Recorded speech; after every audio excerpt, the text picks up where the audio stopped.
Karl Marx fue un sociólogo, economista y filósofo alemán del siglo XIX. Marx se desarrolla en el contexto de una Europa en plena revolución industrial, que se ajustaba a diversos cambios en el universo económico y productivo, y de la cual surgieron problemáticas sociales complejas, sobre todo relacionado a derechos de los trabajadores, distribución de la riqueza y sobre todo a las relaciones de poder y sujeción entre opresor y oprimido. Marx parte de esta idea, de doctrinarios como Friedrich Hegel y de casos que sucedían en la realidad industrial del momento, como la rebelión de Ned Ludd y sus seguidores. De todo esto sintetiza el Manifiesto Comunista, que él mismo identifica como el primer texto de socialismo científico y no utópico. Este texto es un punto de inflexión en el pensamiento político y económico y reverbera hasta el día de hoy en la idiosincrasia de un amplio sector de la población. Marx plantea en este texto y otros un paradigma de colectivismo, propiedad colectiva, repartición de la riqueza, igual acceso a servicios públicos y ausencia de clases sociales. El comunismo es un movimiento político cuyas bases fueron planteadas por Karl Marx en su libro El Capital y Friedrich Engels a finales del siglo XIX, que promueve la formación de una sociedad sin clases sociales donde los medios de producción sean de propiedad común. Eso implica que la propiedad privada de dichos medios no exista, llevando el poder a la clase trabajadora. Como fin del comunismo, se busca la desaparición del Estado.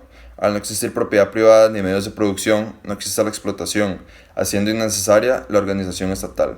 Es importante diferenciar el comunismo del socialismo, ya que erróneamente se piensa que son lo mismo, cuando en realidad el socialismo es una doctrina. No propone medidas efectivas de cambio, sino un plan económico que se basa en la posesión democrática y el control administrativo colectivo de los sistemas de producción, junto al control de las estructuras políticas por parte de los ciudadanos. En el siglo XX, el revolucionario ruso y líder bolchevique Vladimir Lenin se propuso llevar a la práctica dichas teorías marxistas, a partir de su propia interpretación. Tal movimiento es uno de los acontecimientos más importantes del siglo XX, no solo por lo que supuso para el Imperio Ruso, que pasó a ser la URSS, sino porque dio lugar al primer gobierno socialista del mundo, después de que se derrocó a la monarquía zarista y el partido bolchevique logró establecerse sobre el gobierno provisional. Impera en la Unión Soviética un nuevo régimen, que elimina la remuneración por la tenencia de tierras, punto principal de la doctrina marxista, generando un gran auge al permitir el aumento de excedentes en los productos de los campesinos, cosa que cambió con la llegada de Stalin, quien se escondió detrás de la ideología marxista-leninista y utilizó su poder de manera desmedida, para suprimir libertades de la clase obrera y enfocar su apoyo a la industria pesada, llevándolo a que dudaran de su ideología y a que lo llamaran fascista. Al otro lado del mundo, el chavismo, presente en la actualidad, surgió como una ideología de movimiento político de izquierda en Venezuela, alrededor de la figura del expresidente venezolano Rafael Chávez Frías. Asimismo, el propio chavismo se identifica como un movimiento cívico-militar de orientación socialista y bolivariana, inspirada en las teorías de Marx sobre la igualdad de clases, pero que dista de su teoría aplicada al imponer básicamente un Estado militar.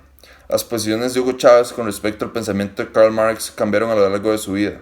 De igual manera, rechazó ciertas nociones del marxismo al formular su idea de socialismo. Karl Marx identifica la necesidad de pasar del sistema capitalista a uno socialista, dado que el primero está lleno de contradicciones y eventualmente estas contradicciones provocarán su caída. La primera crítica que le hace Marx al capitalismo es sobre la idea de que este consiste en medios de producción privados con fuerza laboral colectiva. ¿Qué significa esto? Significa que, si bien se produce de manera colectiva, a través del proletariado, es decir, la clase trabajadora, la riqueza que se genera se distribuye en el sector privado, específicamente en la burguesía, que son los dueños de los medios de producción y los patronos. Esta contradicción, dice Marx, es justamente la que resultará en que el proletariado se levante en una revolución por las armas y se apropie de los medios de producción a expensas tanto del Estado como de la burguesía. Como segunda crítica esencial al capitalismo, Marx menciona las desigualdades sociales que nacen de él. Estas desigualdades tienen que ver con clases sociales. En primera instancia, con que los patronos le pagaban salarios ínfimos a los trabajadores, con los que apenas lograban subsistir. Además, como resultado de que los medios de producción son propiedad de un pequeño sector de la población, el resto de las personas solo les queda ser trabajadores. Esto resulta un exceso de oferta laboral que implica salarios más bajos y, a largo plazo, genera desempleo y pobreza. En la actualidad, críticos que parten de la doctrina de Marx dicen, por ejemplo, que la reducción de la pobreza en países industrializados lo cual es un argumento de los doctrinarios que no simpatizan con el pensamiento de Marx, sucede gracias a la ideología colonialista, o sea, esta mejora en países industrializados a cuestas de lo que sucede en países en vías de desarrollo o de tercer mundo. A largo plazo, esto causa, según los críticos de la globalización, que las economías en vías de desarrollo dependan activamente de las economías desarrolladas. Luego, como última crítica que le hace Marx al capitalismo, tiene que ver con lo que la sociedad identifica como infraestructura y superestructura. Para Marx, la infraestructura de la sociedad, esencialmente, como se agrupa para producir, dicta la superestructura de un país. La superestructura es la construcción del marco jurídico, político, estatal, educativo y militar. Esto significa que las fuerzas productivas son las que sientan las bases para la consolidación del Estado, el derecho, la educación y demás aristas relevantes de un país. Por lo tanto, el cambio social y la capacidad de la superestructura de acoplarse a la realidad volátil y cambiante en que existe es imposible sin antes cambiar la infraestructura del país. Además, el filósofo dice que, por esta sujeción de la superestructura a la infraestructura, la burguesía logra emplear el Estado, el derecho, la educación y las fuerzas armadas como herramientas de dominación sobre la clase del proletariado. Consecuentemente, Marx alude a la revolución socialista como único mecanismo eficaz de cambio en una sociedad. Marx critica sobre el capitalismo que el exceso de productividad va a generar el agotamiento de los recursos. Sin embargo, en un comunismo hipotético perfecto, donde se entregue la misma cantidad de recursos y servicios a toda la población por igual, terminaría acabando con los recursos de igual manera, ya que el desarrollo no sería sostenible. Ninguna nación puede producir todo lo que consume, por razones geográficas. Eso significa que para adquirir ciertos productos tendrán que comerciar con otras naciones, lo que requiere capital.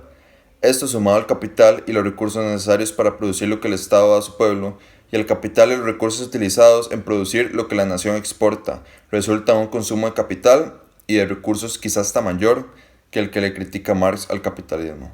A pesar de exponer su ideología como la encargada de traer justicia y balance a la sociedad moderna, su legado normativo no ha sido realmente muy fructífero, por los regímenes políticos creados bajo su inspiración, los totalitarismos comunistas, no solo han supuesto un absoluto fracaso histórico, con la posible excepción de China, tras reconvertirse al capitalismo, sino algo aún más grave: han caído muchos en la violación sistemática y genocida de los derechos humanos. Utilizando de forma analogía la rebelión de la granja, George Orwell describe de forma satírica cómo el comunismo cae en su propio error cíclico, y al tratar de ser una doctrina de igualdad de clases, donde todos tengan las mismas posibilidades, se sumerge en una dicotomía pura, poniendo en duda la existencia de un Estado que rija según su propia interpretación de lo correcto y justo, donde su juicio finalmente se va a ver afectado por postulados como la socialización primaria y secundaria, no permitiendo nunca la neutralidad real ni suprimiendo los intereses personales presentes en los líderes. Podemos afirmar que Karl Marx elabora una propuesta política y económica muy novedosa para su época, en el contexto de la revolución industrial como método de consolidación del capitalismo moderno. Marx elabora críticas esquematizadas al capitalismo y reconoce numerosas contradicciones que él plantea resultarán en el colapso del sistema.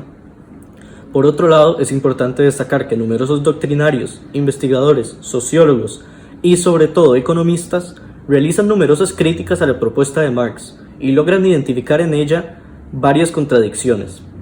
La mayor crítica que se le realiza al comunismo moderno, popularmente, es el hecho de que los sistemas comunistas que conocemos, que han sucedido en la historia, es decir, Venezuela, Cuba, la Unión Soviética, China o Corea del Norte, todos han o fracasado o permanecen en orden pero con una estructura y funcionamiento cuestionables, sobre todo en temas de derechos humanos.